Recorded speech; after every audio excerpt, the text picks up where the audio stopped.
নমস্কার, সাহা ফ্যামিলি ট্যুরতে আপনাদের অনেক অনেক অভিনন্দন নিয়ে আবার একটা আজকে নতুন ব্লগ শুরু করছি। তো এই যে আমি ঘুম থেকে উঠে সকাল সকাল বাসি কাজ সেরে স্নান করেছিলাম, আর তার সাথে আজকে ব্ল্যাঙ্কেটটা কেচেছিলাম। তো ব্ল্যাঙ্কেটটা যদি খুব ভারী ছিল, তবুও আমাকে একার হাতে কাচতেই হতো, কিছু করার নেই। আর এদিকে ডাল সিদ্ধ বসেছিলাম, ডাল সিদ্ধ হয়ে গেছে, তো তাই প্রেশার কুকার থেকে বাটিতে আমি নামিয়ে নিচ্ছি। আর এইদিকে মিশানো সবজি হবে, মঙ্গলবার তো নিরামিষ আজকে, তাই মিশানো সবজিও কাটাকুটি হয়ে গেছে, সাথে একটা ভাজা হবে। আর এই যে ডাল ঢালার পরে প্রেশার কুকারের মধ্যে অনেকগুলো ডাল লেগে গেছে ভিতরে, তাই জল ধুয়ে জলটি ডালে বাটিতে রেখে দিলাম। সাথে আবার একটু হলুদ দিয়ে দিচ্ছি। হলুদ আমি প্রেশার কুকারের মধ্যে দিই না, কারণ ভিতরটা হলুদ হলে দেখতে খারাপ লাগে, তাই ডাল নামাবার পরে আমি হলুদ দিয়ে দিই। তো হলুদ দিয়ে দিলাম, আর তার সাথে হলুদের কৌটাটা আমি রেখে দিলাম, আর তারপরে থালা দিয়ে একটা ঢেকে দিলাম। আমি সব জিনিসই রান্না করার পরে পরে ঢেকে রেখেই দিই।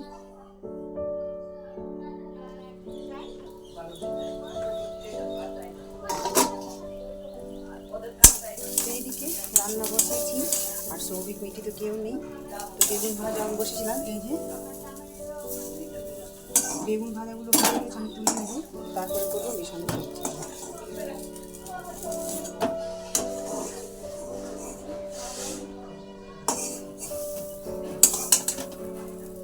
করবো একটু মিশানো সবজি, বেগুন ভাজা আর মটরের ডাল করবো। আজকে মঙ্গলবার, নিরামিষের দিন আমি প্রায় বেশিরভাগই করি, মিশানো সবজিটাই করি।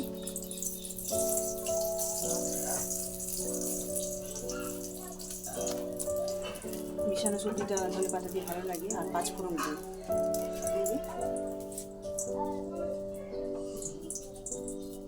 দুটো কাঁচা লঙ্কা দেখো, পাঁচফোড়ন দিলাম আর কাঁচা লঙ্কা দিলাম। মিশানো সবজি পাঁচফোড়ন দিলে সবজিটা বেশ ভালো লাগে খেতে।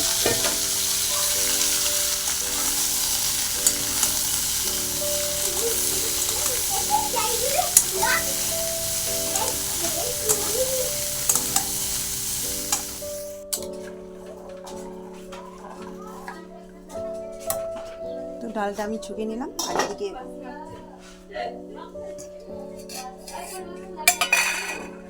এই যে মিশানো সবজি পাঁচফোড়ন দিয়ে খুব ভালো লাগে, আমাকে খুব ভালো লাগে। আর সাথে আছে ধনে পাতা, আর এই যে বেগুন ভাজা।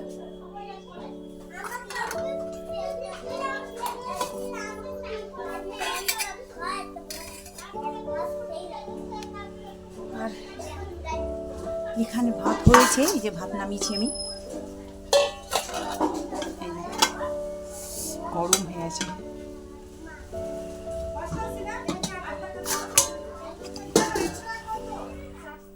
এদিকে আলু ভাজার সঙ্গে সস মাখিয়ে দিলাম, দিয়ে রুটি খাচ্ছে। এই যে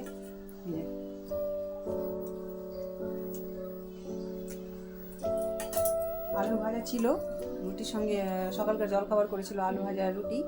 তো আলু ভাজা দিয়ে রুটি খেতে ইচ্ছা করলো না ওদের, তো বলছে শুধু সস দিয়ে খাবো। তো আমি মাথায় আসলো যে আলু ভাজা তো আছে, আর সস দিয়ে মাখিয়ে দিলে একটা ইয়ামি ব্যাপার হবে, বেশ খেতে ভালো লাগবে। চাউমিনের মতো নাকি, চাউমিনের ম্যাগি বা চাউমিন যদি পেঁয়াজ বা আলু কুচিয়ে করলে খেতে ভালো লাগে, সেরকম ওরা এই যে আঙুল চেটে পুটে খাচ্ছে একবারে।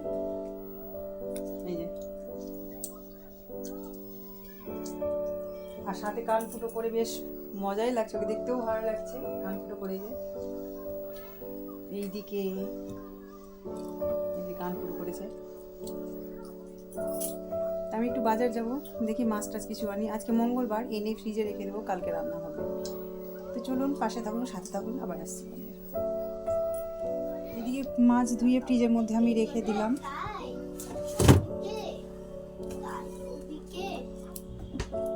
তার সাথে ঘরটাও মুছলাম, আস্তে আস্তে গন্ধ করছিল।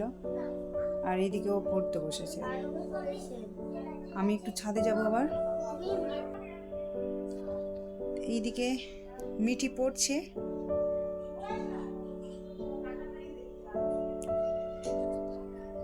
আমি একটু ছাদে যাই।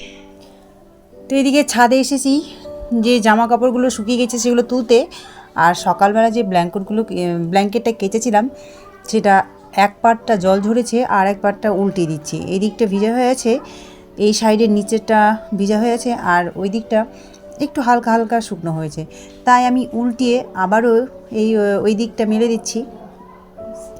আজকে তো বোধহয় শুকাবেই না ব্ল্যাঙ্কেট জিনিস, কালকে রাত্রে প্রচুর গরম লাগছিল, তাই ব্ল্যাঙ্কেটের আর প্রয়োজন পড়ছে না, তো তুলে রেখে দেব, সেই জন্য একটু কাচাকুচি করে নিলাম। একদিন আরও কেচেছিলাম আমি, তো ব্যবহার তো করেছিলাম না, তাই আবার কেচে নিচ্ছি, যখন তুলে রাখতেই হবে তো ভালো করে পরিষ্কার করে কেচে ধুয়ে তুলে রেখে দিই। কাচার সময় এত হ্যাপা হয়েছিল, এত ভারী ব্ল্যাঙ্কেট যে ছাদে নিয়ে আসতেই হাতটা পুরো ব্যথা হয়ে গেছিলো। তো কাচার পর আমি বেশ কিছুক্ষণ আবার রেখেও দিয়েছিলাম জল ঝরানোর জন্য। জল ঝরিয়ে বেশ 1.5 ঘন্টা 2 ঘন্টার মতো জল ঝরেছিল, তারপরে আমি ছাদে নিয়ে এসেছি মেলতে। তো ওই যে বললাম অর্ধেকটা শুকিয়েছে আর অর্ধেকটা শুকায়নি, তাই উল্টে পাল্টে আমি মেলে দিচ্ছি ছাদেই। আর যে জামা কাপড়গুলো শুকিয়ে গেছে পাশে তো আবার রেল লাইন আছে না, পাশ দিয়ে একটা মালগাড়ি যাচ্ছে আস্তে আস্তে। তো এই ব্ল্যাঙ্কেটটা আজকে সারাদিন থাকবে, সারাদিন রাখলেও আজকে শুকোবে না, কারণ প্রায় 2-3 দিনই লাগবে, আর ভালো করে শুকাবো, এরপরে তুলে রেখে দেবো, তো প্রায় আবার সামনের বছর বের করব, তো ভালো করেই রোদ লাগিয়ে রাখতে হবে শুকিয়ে। তো আজকে শুকাবে না, পরপর আরও 2-3 দিন দিতে হবে। আর এদিকে জামাগুলো শুকিয়ে গেছে, আমার চুড়িদার সব মেরেছিলাম সেগুলো শুকিয়ে গেছে, সেগুলো তুলে নিচ্ছি। ওই যে সে মালগাড়ি আস্তে আস্তে যাচ্ছে, এখানে ছাদে বা কলতলায় গেলে দেখতে পাওয়া যায়, আর ভালোও লাগে। ট্রেন যায়, মালগাড়ি যায়, লোকাল ট্রেন যায়, সব রকমের ট্রেন যায়, পাশেই রেল লাইন। তো ব্ল্যাঙ্কেটটা আমি রেখেই গেলাম। ওয়েদারটা আবার মেঘলা মেঘলা করেছে, আকাশে প্রচুর মেঘ জমে আছে, বৃষ্টি হবে বোধহয়।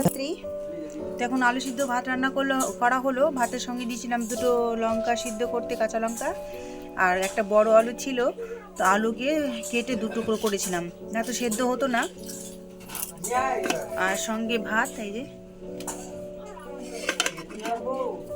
আলু সিদ্ধ ভাত করলাম।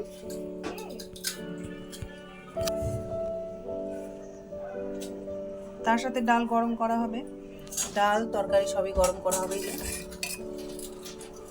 এগুলো গরম করবো। আর চলছে পাঁপড় ভাজা।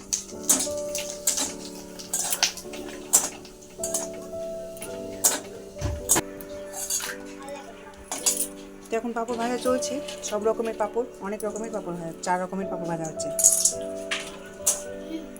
আর এইদিকে এই যে ওকে জাগিয়ে রেখেছি, না তো ঘুমিয়ে যাবে, পাঁপড় খাচ্ছে, আর মানে ঘুমিয়ে ঘুমিয়ে পাঁপড় খাচ্ছে। তো আজকের মতো ভিডিওটা এই পর্যন্তই, আপনারা ভালো থাকবেন, সুস্থ থাকবেন, তো গুড নাইট, টাটা।